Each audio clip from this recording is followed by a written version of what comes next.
Hey guys, I'm gonna make this quick. I just wanted to hop on here and actually explain the specifics of my aneurysm, the day it happened, and a couple of months into the recovery. I'm gonna try and sum it up real fast in under 2 minutes. I never knew I had an aneurysm, but it ruptured March 22nd while I was at work in break. I was on break. It was like 12:30 in the afternoon when it ruptured. I was on lunch at work, and and I gotta say, I was absolutely blindsided. There was no warnings. I never had a checkup that warned me or told me that, I had an aneurysm that could possibly burst. It just bursted one day. And to be honest with you, I think it has something to do with the Monster energy drinks that I drank. Because if there's anything different that I did that day, is that I drank 3 Monster energy drinks in between 7 a.m. to 12 p.m. And when I was sitting in the car, I think my blood pressure was just up there. And it burst in my head, and I heard it. I heard it squish. And probably about 2 to 3 seconds after I heard the squish, I felt the worst headache I've ever felt in my life. And it was overwhelming. And immediately it made my eyes light sensitive. I couldn't open my eyes, or everything just hurt 10 times even more. I managed to make it to my boss. My boss called another employee who got me to the hospital. And this is when I worked in Florida. I'm actually a bridge builder in Tampa, Florida. My aneurysm ruptured at work while I was in Florida. I'm from Pennsylvania, but I work in Florida. But when I got to the emergency room, it didn't take the doctors long after the scans to realize that I was suffering from an aneurysm. And they started telling me how fortunate I was, which, it didn't make me feel better. It kind of filled me with fear to the point where I was shaking. They said stuff like, you're very fortunate to still be here, sir. A third of the people who suffer ruptured aneurysm do not make it to the hospital in time to receive medical treatment. That's scary.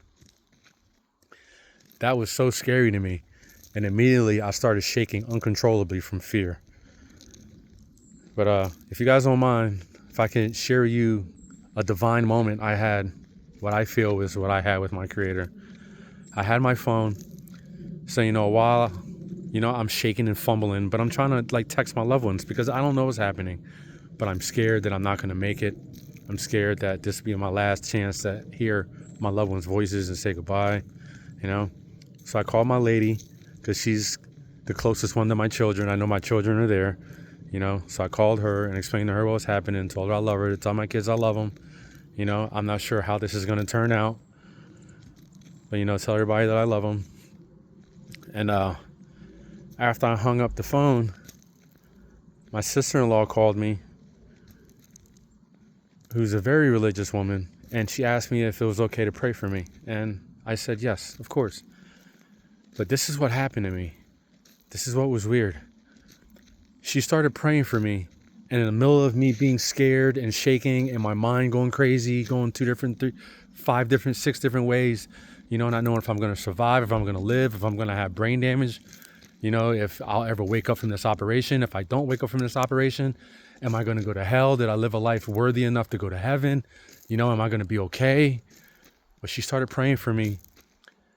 And the first couple of words that came out of her mouth from the prayer, I instantly felt a wave course through my body. And it was like a wave of peace and calm. And I know from the scripture, that kind of peace comes from God. Especially when it's right in the middle of your storm. And I tell you what, if being there, shaking in fear uncontrollably, fearing the unknown and not knowing what's going to happen next, how much time you have left, that was my storm. And when I felt that wave, I didn't care about any of that anymore. I stopped shaking. I wasn't afraid anymore. I knew I was going to be okay, and I knew I wasn't alone. But I just wanted to share that. And then after that surgery, the doctor in Florida contacted a doctor in New York to contact me because he felt that it was a need, that I had a stent put in with the coil, that it will help me, further down the line. And this procedure was in a New York facility in NYU. It was scheduled for April 22nd. I went in. I was off blood thinners.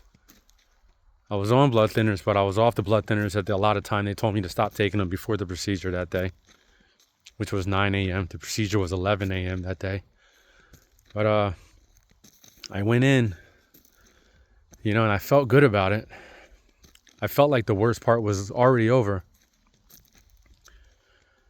I've been home for a little under a month. I'm building stuff. I feel like I'm recovering from the aneurysm pretty good. I have no deficits. There's nothing to complain about. I'm hanging sheetrock. I'm building walls in the basement of our home. But with this operation, with the stent, something went horribly wrong. After they were done and they woke me back up, I felt a massive headache in my head. Felt like I was having another aneurysm. And then I woke up. But then come to find out, I suffered a massive brain bleed from the operation, and they saved my life by performing a craniotomy and removing my skull. My brain swelled so much that my left eye kept popping out of my head. And actually, in the doctor's notes, my brain swelled so much that it actually pushed off my skull and made itself off axis. It's off center. Weird. But the story that I got was, the doctors didn't think I was going to survive that operation. Well, that mishap. They called all my emergency contacts, assembled them into the hospital, and told them it would be the best thing to do if they said their goodbyes now, because I might not make it. That I slipped into a temporary coma. They didn't think that I would wake up from it, and if I did wake up from it, that I would have severe deficits. That's even if I survived it. But here I am today, grateful to just be alive. So grateful to be alive, and I'm so grateful to know all of you. And I'm so grateful that I have a support group that I can run to. There's two things I know for certain now. Whenever I'm having troubles, I know I can run to God and I can run to you guys. Thank you guys for being there.